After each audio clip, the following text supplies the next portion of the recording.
Linus, Ullmark, thank you for joining us all the way from Sweden, buddy. How are things going? How's the off season? How's summer? I know midsummer is approaching for you, a big party. I just wanted to check in here, my man. Buddy, it's been great. It's been a lot of things, but it's been a lot of good times. I took a little extra week off and just got to say hello to everybody that we know, not stressing about so much about the workouts. But now, when we're back in business, it feels even better than if I had to start right away.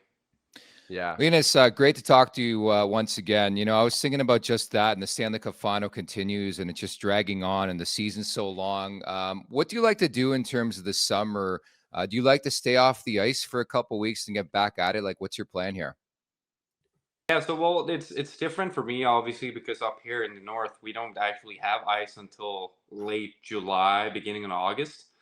So I'm kind of forced into not skating. But at the same time, I had this conversation with goalie Bob as well that, he also thinks that there's unnecessary to step on the ice until then, just because that the season is so long. There's so many repetitions that we're going to go through, and all the games, all the travels, all the practices.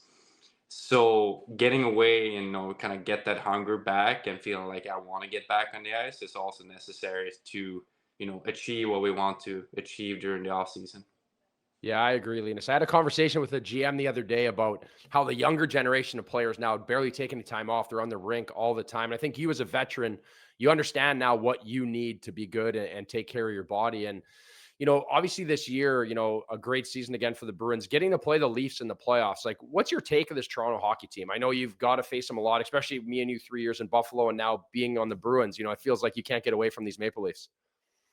No, I surely cannot, but it's always fun to play against them. There's one of the highest skilled team, in the whole league. And also, we have probably the best goal scorer as well in Matthews, which makes it, even sweeter when you beat them, I would say, because it kind of shows that you're doing everything right. Compared to if you play like a bottom three team or something like that, and you kind of expect yourself to win. Whilst now when you play the Leafs, or for example, Panthers, Dallas, or anything like those teams, it's going to be a fun hockey game. You're going to be pushed to your limits, but that's why we play. You want to play against the best, and that's why I said everybody asked me back home as well, like, how was it playing against McDavid and Draisaitl? And I used to tell them this the most fun I ever have out on the ice because they are the best, and once you beat them, that's when you feel the best. Fair enough. I mean, do you have fun when you face Auston Matthews, 69 goals in the regular season? As a goalie, I mean, what is that like when the guy's just a marksman like that, an absolute sniper? It's different because he is a sniper, but at the same time he's so well placed. I would say, like, it's not that he always shoots bar down or always puts it just above the pad or anything like that, but he always takes the time to shoot it at the right moment. And once it actually is not there, he makes the pass. So it's not just about that, but most of the times you can see when he's taking a step further back or he's going forward, he's always presenting himself in a good opportunity to actually do score.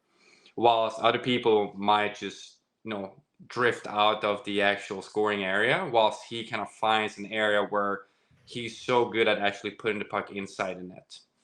Yeah, he is obviously a star. And just like yourself, you having a Vezina Trophy season last year, something that didn't surprise me. I think playing with you, I was always amazed at how good you were and how much effort it took me to play and how you could do it so easily. So I was always impressed by that. And, coming off that Vezina season and having the year you had this year, another great season, you and Jeremy Swayman.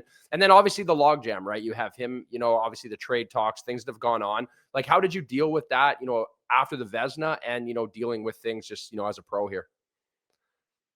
I think that was one of the things that I had to learn, by trial and error kind of the thing. It's and about experience because this was my first time actually being on the trade block.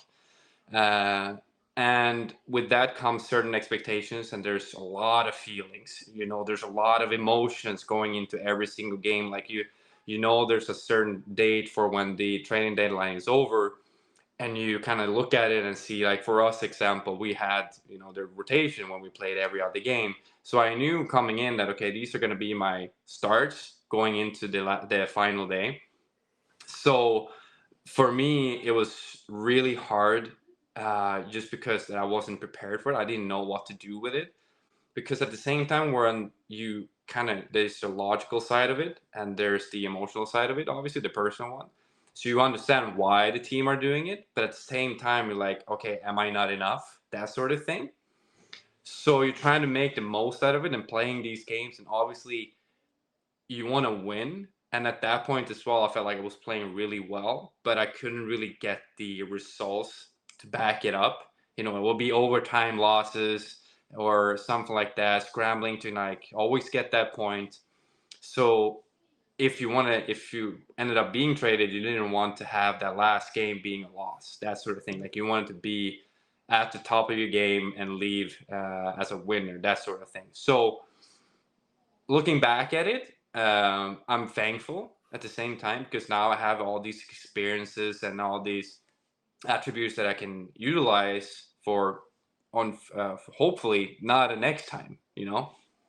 Yeah, I love to lean on Huts for situations like that. Obviously, I've just been in the media for the last 12, 13 years, but you always have to humanize a situation. And that's the one thing I respected from everything that went around, the trade deadline in terms of right fit, right place. You're on a really, really good team. You've got great teammates, your best friend, your buddy, Jeremy Swayman. I want to get into that conversation as well. But it obviously is a big summer for you. You have thought about your future, I'm sure. Have the Bruins said anything to you? Like, what do you think happens over the next couple weeks here? It's hard to say. We're coming back to that logical side of it all. Like, that the team is going to do whatever they need to do to become the very best and prepared for the next season as possible. And if you're part of that chess player, so to say, where they can utilize you as as a trade piece or whatever to become better, they're going to do it. And that's just the business side of it all. There's no feelings attached or anything like that. This is just business related. Same thing when you go to arbitration. Everything's just business. And I think that a lot of players that come through these arbitration things and trade, they take it very seriously, like towards themselves, like a personal attack. And maybe sometimes it is. Like it could be that you're playing bad or something like that. But most of the times it's just a pure business decision. And you have to think about, okay, it is a business decision and not a personal decision. And that's why, for me at least, that's why I try to focus on, being the very best human being that I possibly can. I learned that from Huts, for example, and trying to bring a smile to the practice rink, to the games every time when that happens. And at the end of the day, if you do everything that's you think is right, and you think that you put everything out there, if you're still getting traded or so be it. Then you at least can say, hey, I tried my very best. Let's just start a new one at this next place and just go do it again. And, take all your experiences like I have right now. I'm so happy that I've got to play, in Boston.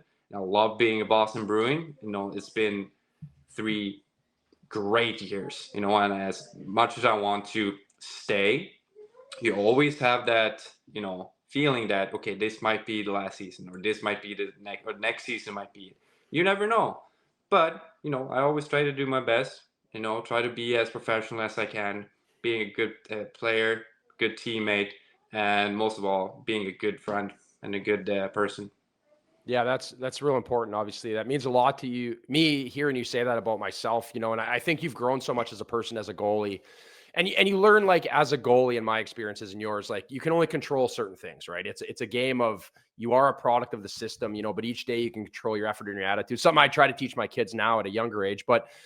Obviously me and you never got to play against each other after I moved on from Buffalo, right? I went to Arizona and it was short-lived. I think I gave up 7 goals a game in 3 games. And I was ready for the golf course. So, obviously we didn't get to play against each other. And for me, we had a great relationship. Obviously you and Jeremy Swayman have a great relationship. Have you ever pictured, like, facing off against a guy like that and, like, tying your emotions? Cause we've all played in those games where, like, I remember for me playing against, like, Pekka, or playing against, guys that I've played against or became friends with. I always found it a bit challenging and trying to compartmentalize that relationship inside the game. Yeah, I think that, but that's the thing too, that it's one of the reasons or the experiences that I still don't have.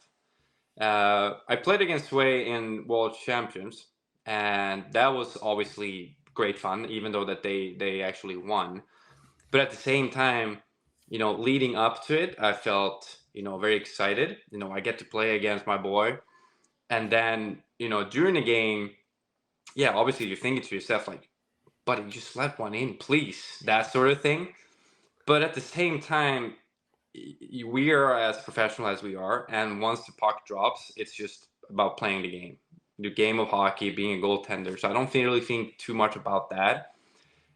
If, I can imagine that if you play in the team for like 10, 12, 15 years, and you think that, okay, I need to go to another place to have a shot at winning the Stanley Cup, and then coming back to that venue, I think that would be very hard to do, because then you have all these connections, all these emotions attached to this place and this team. So I think for those guys, it's a lot harder for someone that might have played just maybe 1, 2, 3, maybe for even 4 years.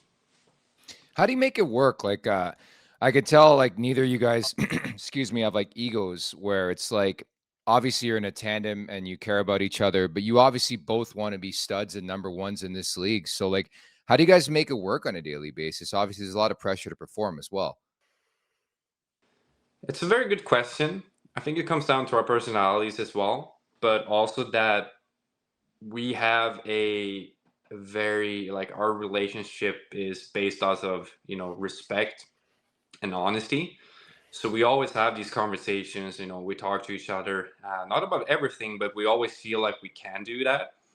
And we, I've said this many times before, like, we figured out that if the other guy is performing well and the team is performing well, there's a bigger chance for the other guy to perform well as well. So those two things kind of goes hand in hand.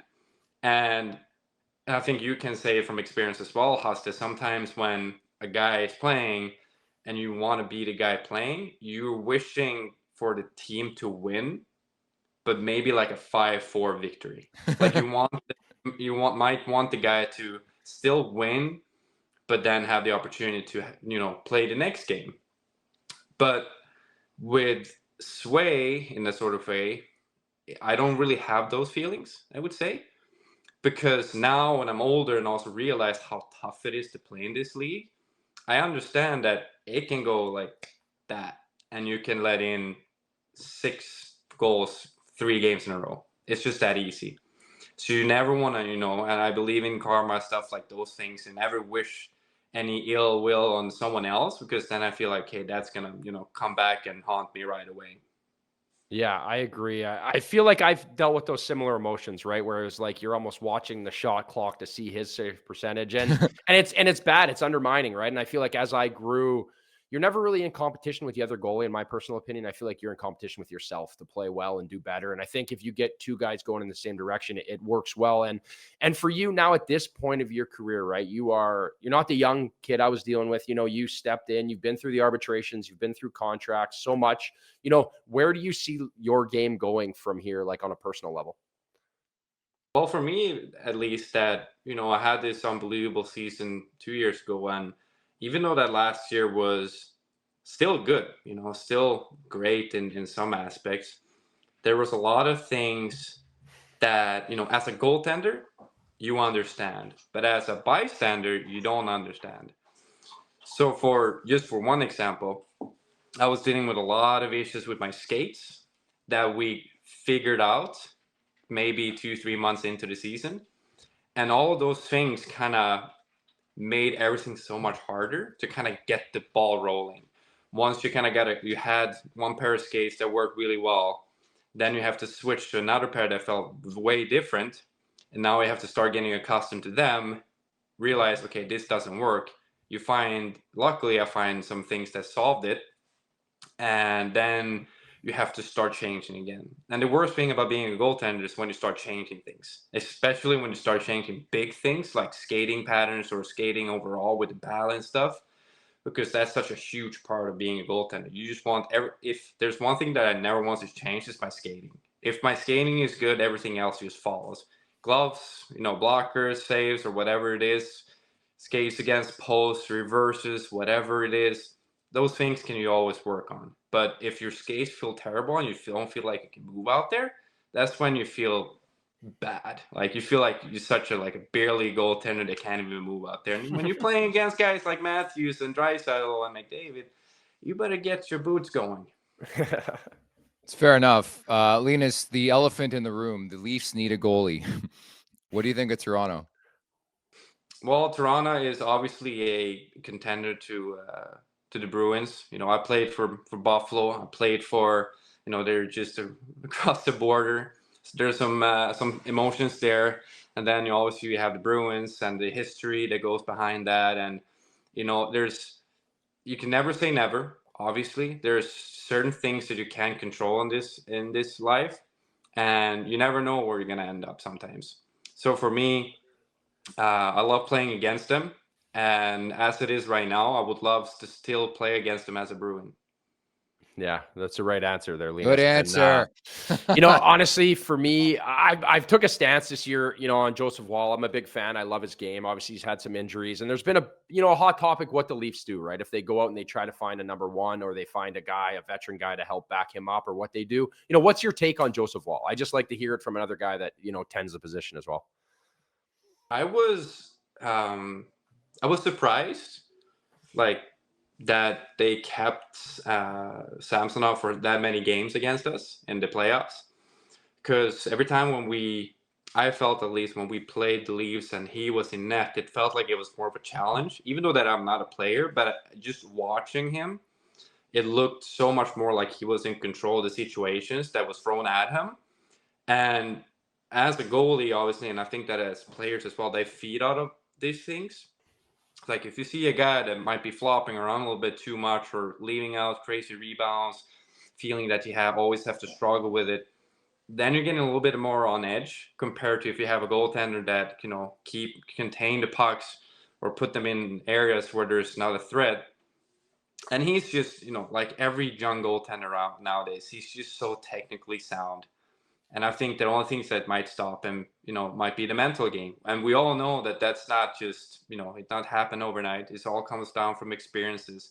But the guy has gone a long way in a short amount of time. So, and I think he looks terrific. That's my honest opinion. Like he looks like a really good goaltender. So it's going to be interesting to see what the Leafs are going to do this summer. I have the same questions that, okay, are they going to keep him and go just with him and maybe someone else, or what are they going to do? Are they going to still keep him to 30 games, 25 games, take it slow? That could be a thing as well. But yeah, it's going to be interesting to say the least.